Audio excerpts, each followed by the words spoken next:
I think I've got this worked out. Wow, that's nice. And you see So if his queen takes that, bishop. bishop takes that, Wow, damn. and then either we get Rook. his queen, Ooh. and he's checked. Hello. Hello. Hey. Wait, start video. There it is. It should be good. This is the first lesson collab I've ever done where chess.com crashed 2 minutes before I was doing the lesson collab. So that's all right. We can we banter away. Yeah, it could be a podcast dry run of some sorts. People are really excited for this. I got to tell you, like, it is amazing, just the scope of. Don't listen to anything they've said. Oh, about you? Yeah, it's all lies. No, it's all positive. All right, it's all positive. So the beatings that I give them, it's not real. All right, just I need to be very clear right now. There's no beatings. I don't lock them in their rooms.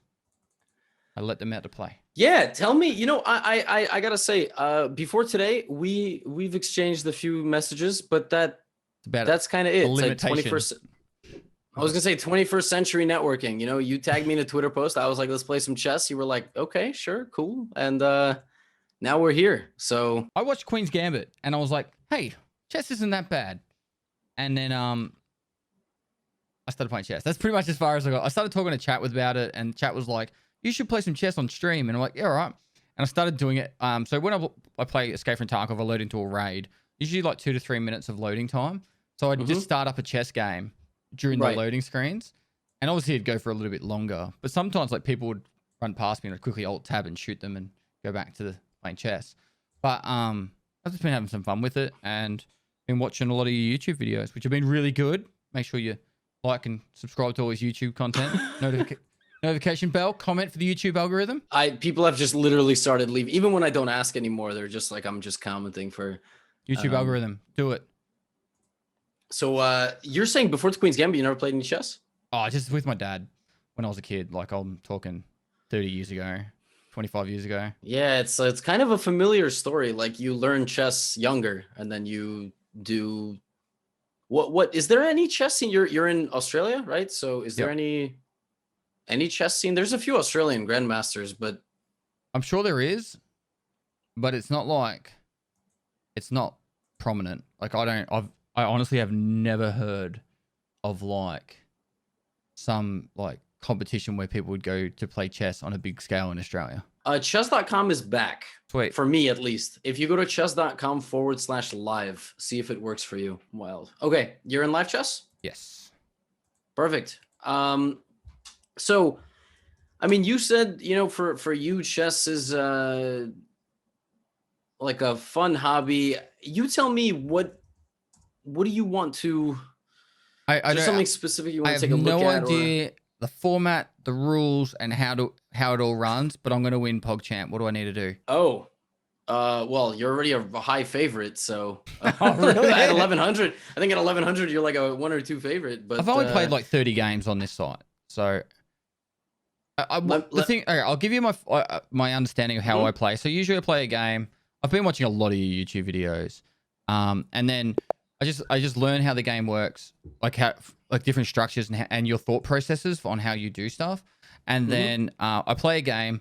I try and remember as much as I can. Like I don't try to remember lines on how to do specific things, but more just the principles behind stuff.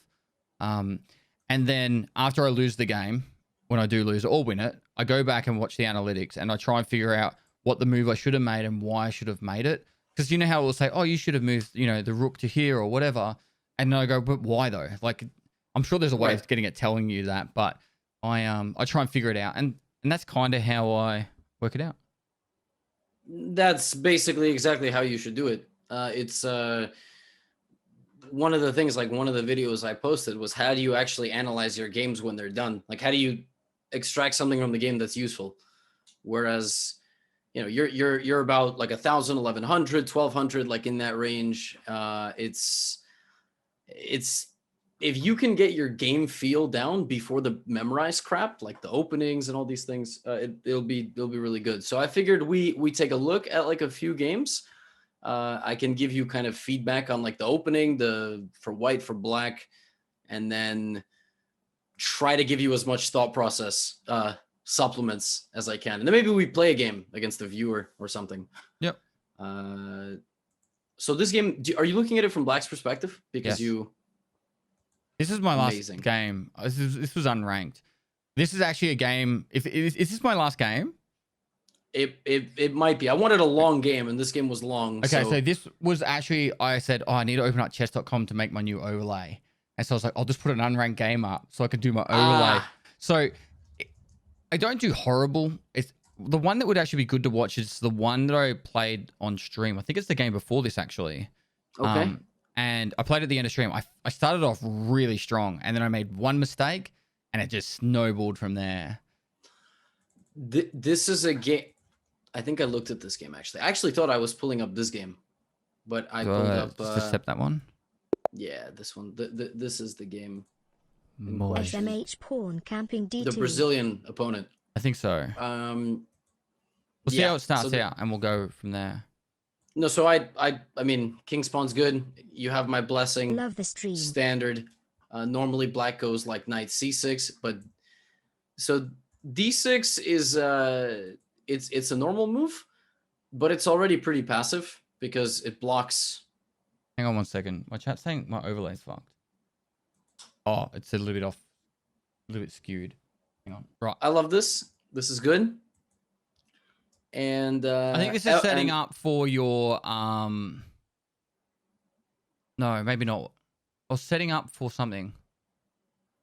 Well, you're just developing your pieces. There's nothing. Can I make arrows and shit on this? All right, cool. I think this is where you go and you do the I can't remember the name of it. You go like that. Well, fried liver. Fried liver. That's the one. Yeah. In this particular case, and I saw you set it up like you realized that you couldn't. So you did this. Yep. And then this, and then this. And that was just I put that one up to here because I was just wanted to protect that. Yep. Give more protection from the knight. And then once he put that there, I was like, well, I'm free to move that up now. Yeah. So like what you're doing here, it works if black is not fast with their development. And what I mean by that is like, if the game starts like knight f6, bishop c4, bishop c5, you can't fried liver here. Yeah. Because they'll castle. That's the Traxler or whatever it is as well. So it's the counter for it.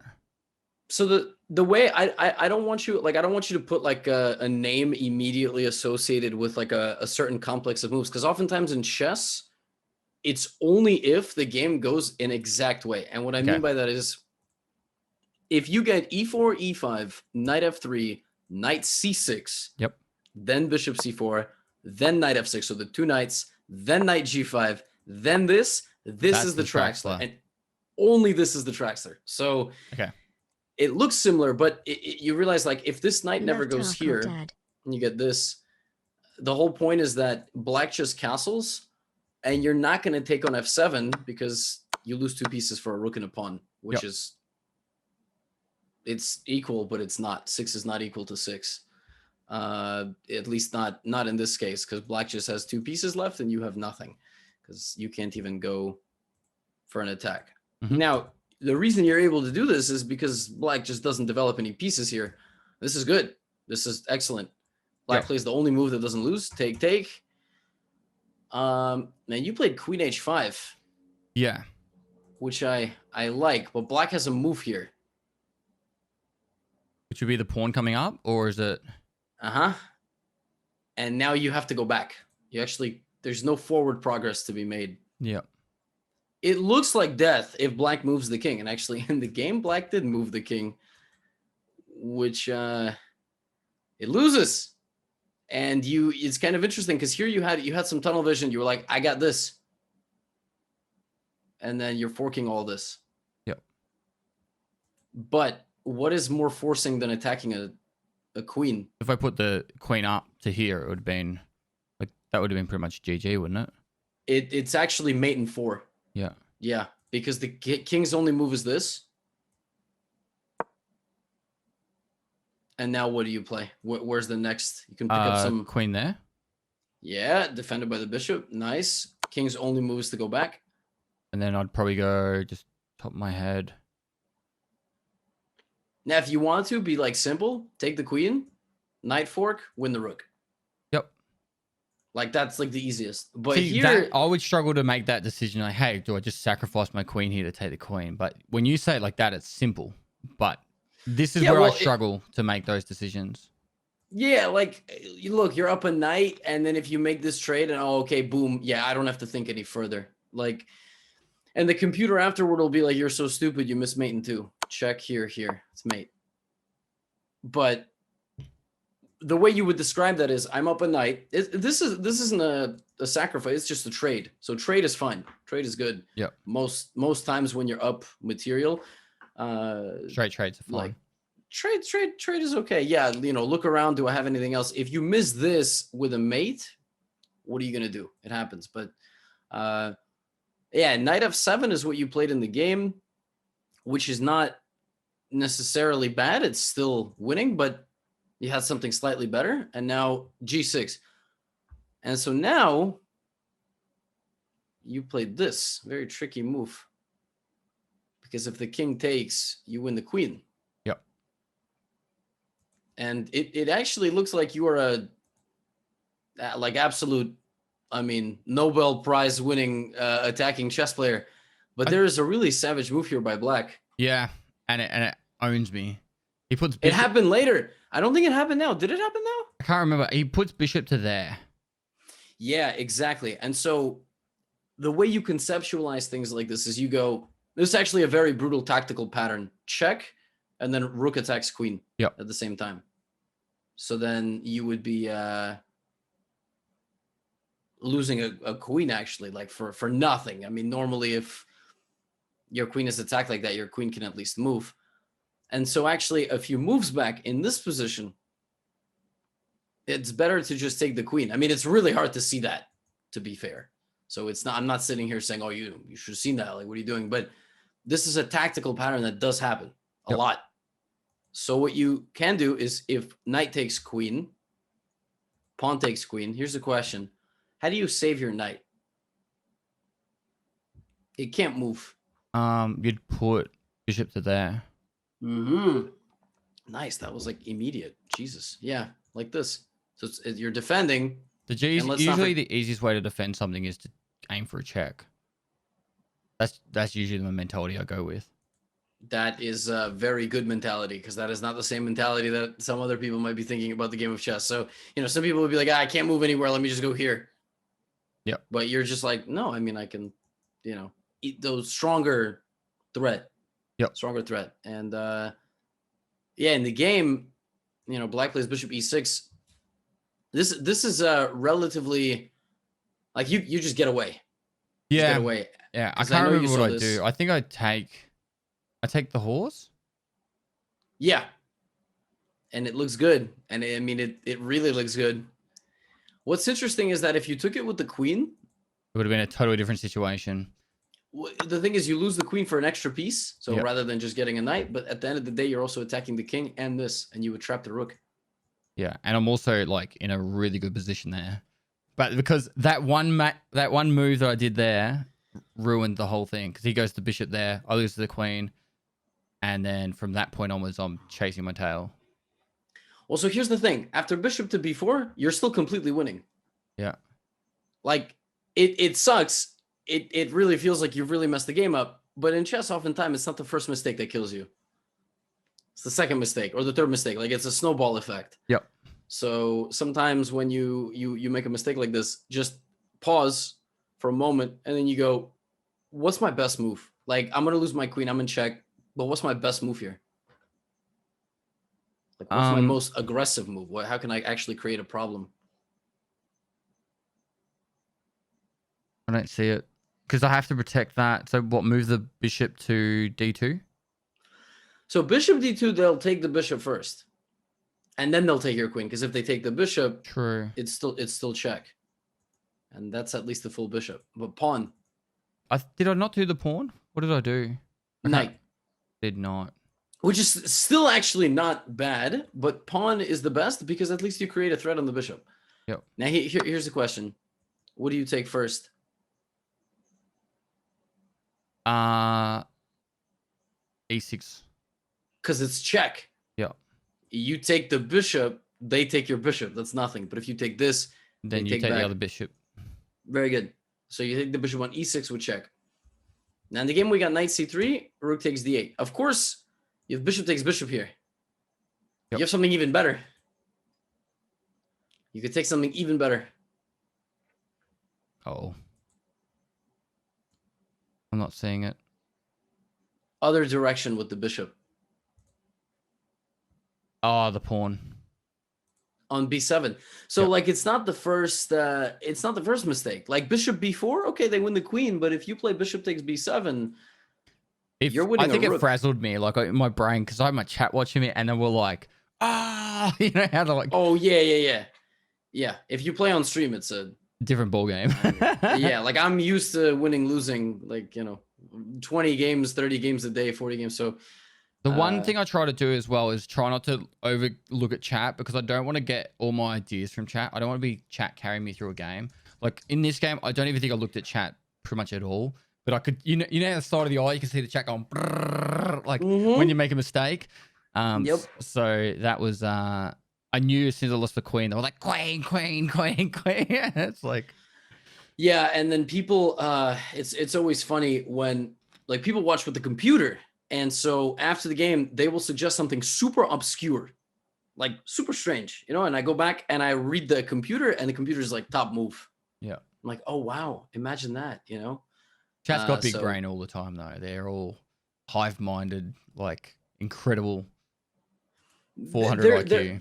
I know. It's like somehow incredible. They're all optometrists, surgeons. Mate, if you're sick, they'll narrow it down to like some acute disease that no one's ever heard of. Yeah. I know. Mental health. It does, like somehow experts on everything. And then they play in the sub battle and they lose all their pieces, like a Botao chess guys, right? Like the guy who just played. So this position after bishop d2 is this is losing for you because you're down a knight.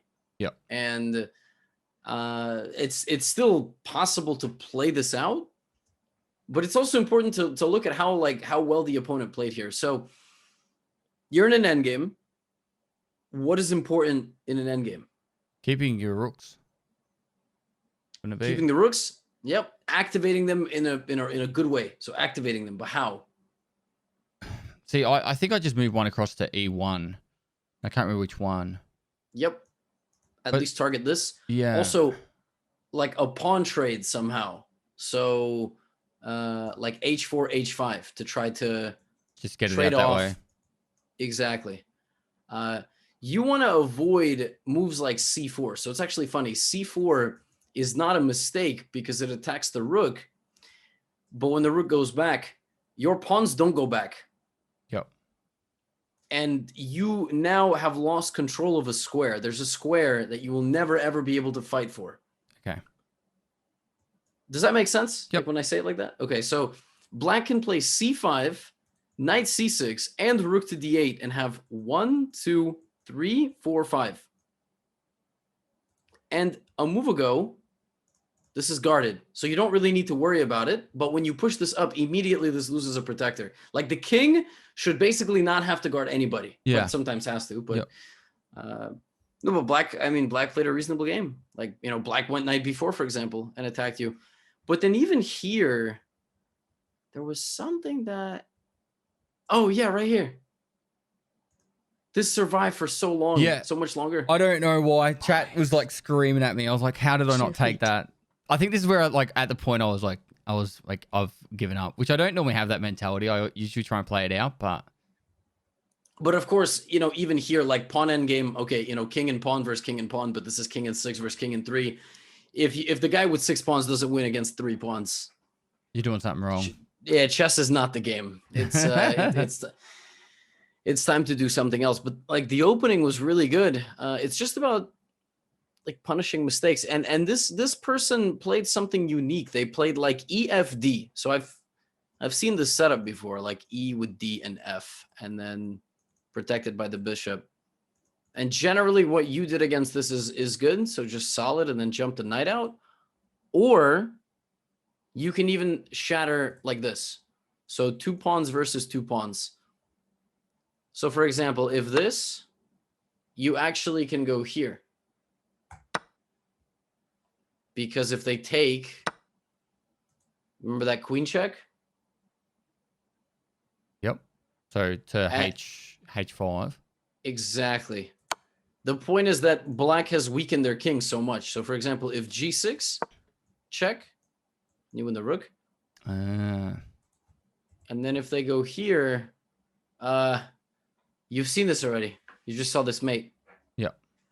So there's queen F7, but you actually can move the queen to the middle. And it's even better. There's king here. Where's your mate in 1? It's a very unique mate. Is it just what, E6 with the queen? Exactly. Yeah, it looks really strange, but no one can guard this square. Just protected, and that's it. It's just king's just boxed in completely. Has no getaway. Every square is covered, and the king's under attack. So yeah, sometimes you have to get up close and, you know, maybe uncomfortable. Yeah, it's really simple when you explain it that way, but I know. In a game, it's much more, you know, like this is much more common. So you go here, they go here, and it's like I said, it's all patterns. You know, you bring this queen back and you go, wait a second, oh, check and mate, cool, got it. And then like it's really easy to screw this up. One bad check, they block with the pawn, and black is better. You will never mate black here. King will hide. Let's also not forget, you sacrifice the knight. Because it's knight, bishop, bishop versus 2 knights and 2 bishops. Yeah, so you sacrifice it to get the advantage in that position, but after a while... Yep. And I mean, you have to make it work. Otherwise, you've sacrificed material and you got nothing. So it won't work unless you actually deliver the final blow. So back like... a couple moves. So in general, in king's pawn positions with e4, e5, if the f pawn gets moved, you can shatter the center with the d pawn. Yep. Like f pawn moves, d pawn moves, and you blow up in the center. Was there another game that stuck out to you from? Because I mean, I see one that was a 7 mover. I don't think that's. I don't think we want to look at a 7 move game. No. I had a really good streak where like I guess my mind was really going well with it, and then I think of recent I've actually lost a fair few games. I can't remember. There was a good portion where I was playing around with the Traxler and the fried liver openings. Because I saw like that was like a really it just got thrown at my recommended feed on YouTube, and I was like, let's look at it. It's like winning in 7, winning with 8. So the algorithm's working for you, man. Did you win in 7 or win in 8? No, did you have one yet? So I was trying to do it purely off memory. I didn't want to use like cheat sheets or anything like that, or like have like all the moves listed. I was purely like I probably should do that, but I just want to try and figure it out on my own and not overanalyze or just try and memorize specific paths yet. It was just something I was just like, hey, this is how it works. This is the theory behind it. And let's see how I can make it happen, or if I can make it happen. It's probably not going to be the best method to maintain a good rating, but I don't always care about ratings. Like, to be honest, when I play my game Escape from Tarkov, for example, like I don't have the highest survival rate or the best kill death ratio, but I spend a lot of time just exploring and understanding that game and just figuring it out. And that's why I think most people like watching me, is I actually am very knowledgeable about the game, even though I might not have the best stats. Well, they watch also for thought process in chess. Like you can memorize the opening, but if it doesn't go the right way, then at least you have to. It's like first instinct. So, it's like if I give you a position, you have no idea what the opening was. What's the best move? And it's not a tactic. It's not like a puzzle and it has a 4 solution. It's just you look around and you figure out what's best. I think honestly, the best thing to do You're in chess.com right now. On the right side, you see you have play. I see. Top right says play.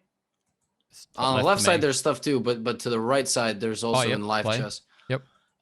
What is the time? What is it? 10 minute? Yep. Okay, cool. So where it says custom challenge in the play area, the last option. Oh, yep. Custom challenge. And then rating, just make it unrated. So we're just going to jump in the pool and play people, and we'll do hand and brain. What's hand and brain mean? So I'll say the name of a piece. Okay. And you move a piece that I say. I'm not going to say where. It'll be up to you, but. Okay. And sounds you can basically, it's honestly, it's better than just sitting here with like an analysis board. And I think this will be a little bit more. So as long as it's unrated, that way, if we beat somebody, I can't, you boosted me. Yeah, just exactly. Leave it at 10 minutes. 10 minutes is good. Yeah, I think they'll be fine. Cool. All right, let's go. Oh, nice. Okay, perfect. You have black.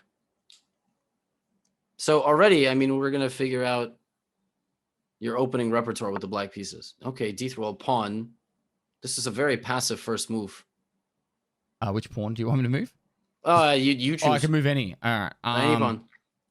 All right, let's go with this one. Nice. E5. I love it.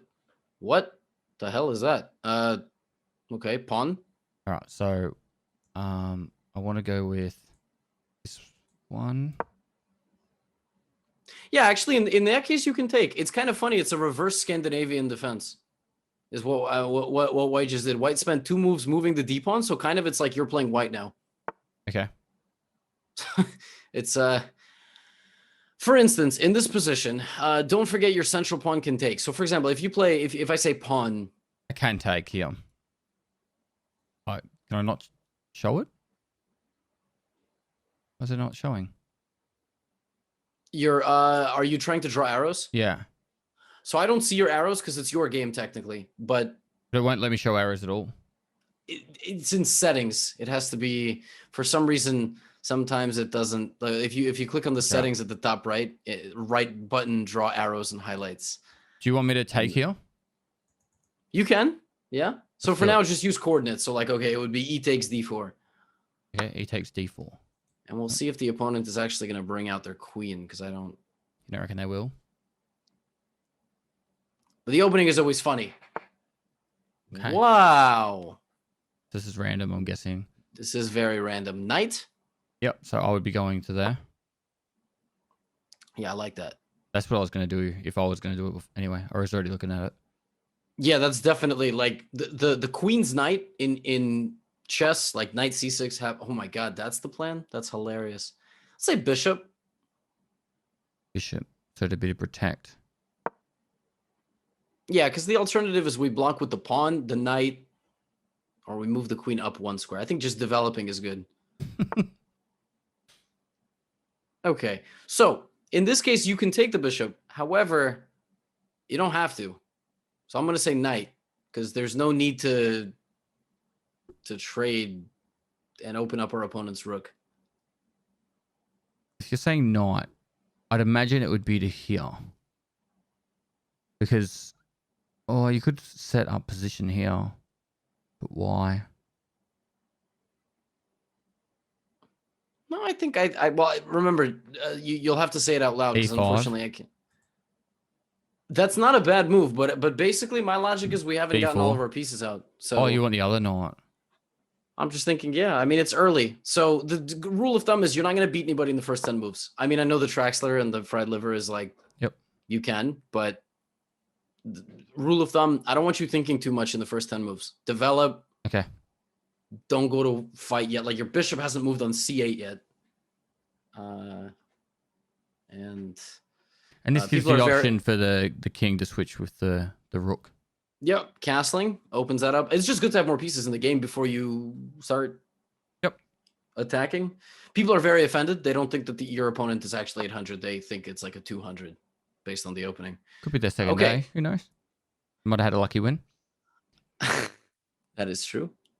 So c3 played by white. Okay, so pawn. I mean, in this case, we cannot just keep developing because they will take our pawn in the center.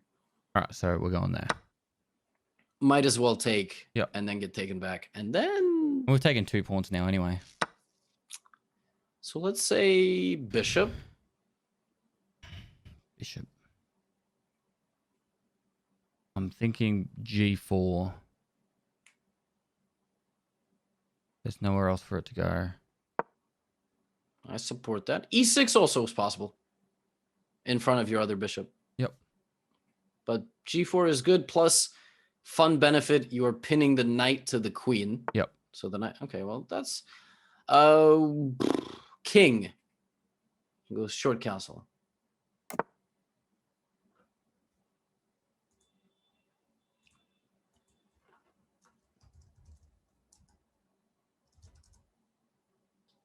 Yep. Oh my god. What the heck?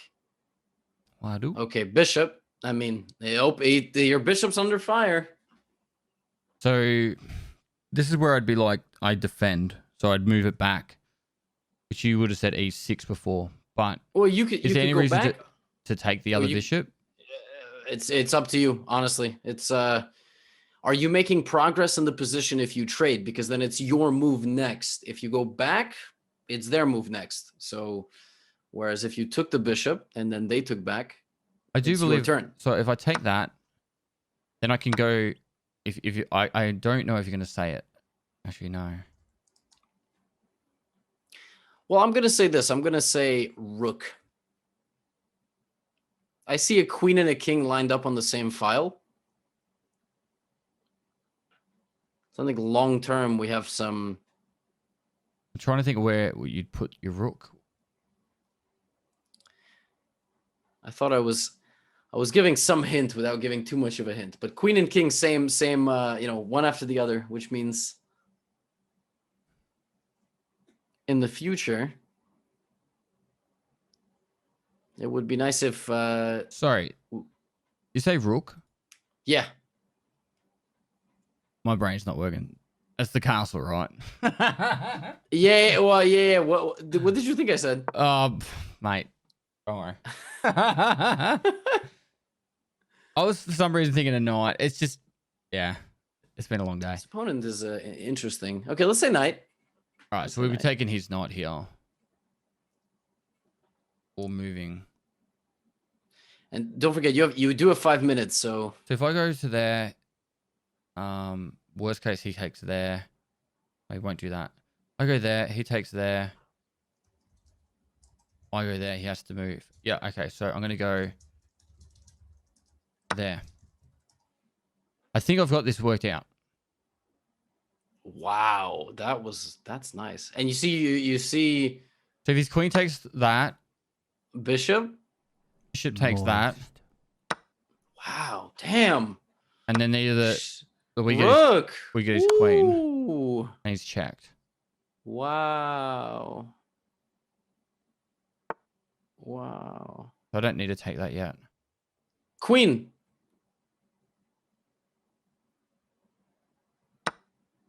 Oh my gee. Wow. Nice find. See, that's the benefit of rook to e8. Yeah. Now, can't take that. You want to sacrifice the rook for the knight? Do I? Sure, I'll let you rook. You get at least the pawn back with the knight. I mean, yeah, I'm gonna say rook anyway, and then you'll have to decide if you wanna. Queen. And then I'll check him. Yes, queen. You can take as much stuff as you can. It's the kid in a candy store right now. So the best move here for white, yeah. So queen. I mean, basically any safe square at this point.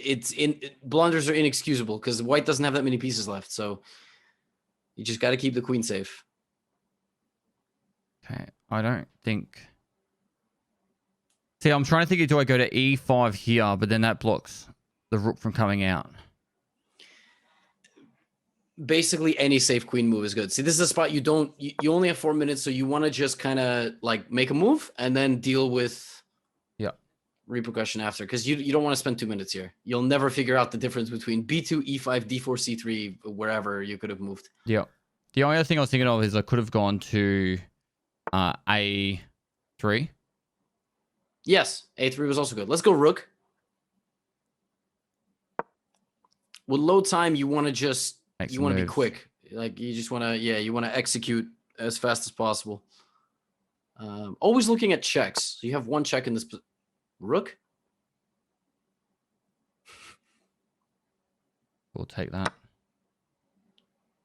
Yeah, this was a strange game. Yeah.